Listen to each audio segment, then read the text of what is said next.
Mr. President. It's a great privilege to serve under your chairmanship. I'd like to begin by paying tribute to the Honourable Member for Dover and Deal, and indeed to the Honourable Member for South Thanet and the Honourable Member for Clacton for their leadership on this issue. Fentanyl is a very, very serious pressing threat, and it's a very serious pressing threat in three distinct ways.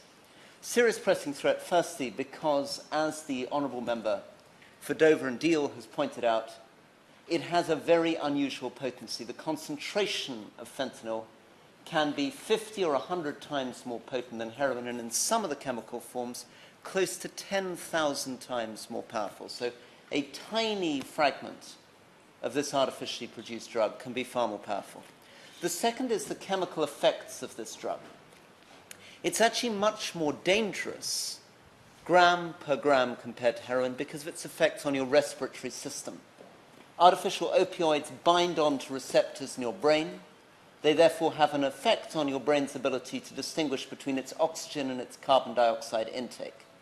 By confusing the receptors in the brain, it can lead to a respiratory depression so that you, in effect, stop breathing.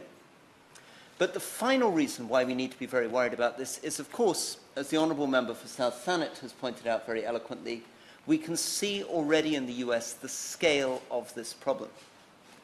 Currently in the UK, it represents a very tragic element in a larger swathe of overdoses. So currently within the UK, it would constitute a few % of the people dying from overdoses. In the US, fentanyl and other fentanyl-like substances currently constitute nearly a third of the total deaths and more and climbing. As the Honourable Member for South Thanet has pointed out, tens of thousands of deaths in the United States are currently taking place through fentanyl. How do we deal with this? Well, on this I really want to pay tribute to the Honourable Member for Dover and Deal. His leadership and his championing has led to two very important changes which I can honestly say would not have happened as rapidly had it not been for his work. And that is in relation to the Crown Prosecution Service and in relation to the sentencing guidelines of the Sentencing Council. So thanks to the championing of the Honourable Member, the first change has been that the Crown Prosecution Service has now specified for prosecutors that in dealing with cases of fentanyl, they need to take into account the potency of this drug, and they are encouraged to bring expert witnesses into the courtroom in order to explain how this drug operates and explain that a tiny quantity of this drug can have the potency of heroin or cocaine in a larger quantity. But the second thing that has happened, which is perhaps more important, is the Sentencing Council has now published yesterday, and Mr. Chairman, you will understand it's absolutely no coincidence that it was yesterday that the Sentencing Council published this guideline with the debate brought by the Honourable Member for Dover and Deal today. Its new guidelines which state, since the publication of the Drug Offences Guideline, there's been an increase in the number of cases before the courts involving newer drugs such as synthetic opioids, in other words, fentanyl, which may have a much higher potency and potential to cause harm than more common drugs. When these newer drugs are covered by the guideline but not specifically listed in the section on assessment of harm, the approaching to assessing harm in these cases should be, as with all cases of controlled drugs not explicitly mentioned in the guidelines, sentencers should expect, this is the key point, to be provided with expert evidence to assist in determining the potency of the particular drug and equating the quantity in the case with the quantities set out in the guidelines in terms of the harm caused. And then they have a box.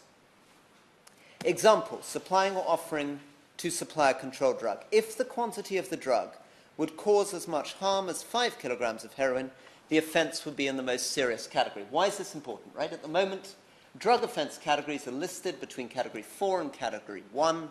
Category 4 would be 5 grams of heroin. The top category would be 5 kilos.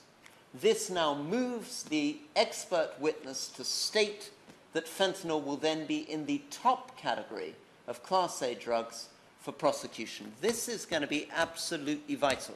It's going to be vital in deterring people from supplying these drugs. It's going to be vital in deterring people from importing these drugs. But this is just the beginning of what will happen.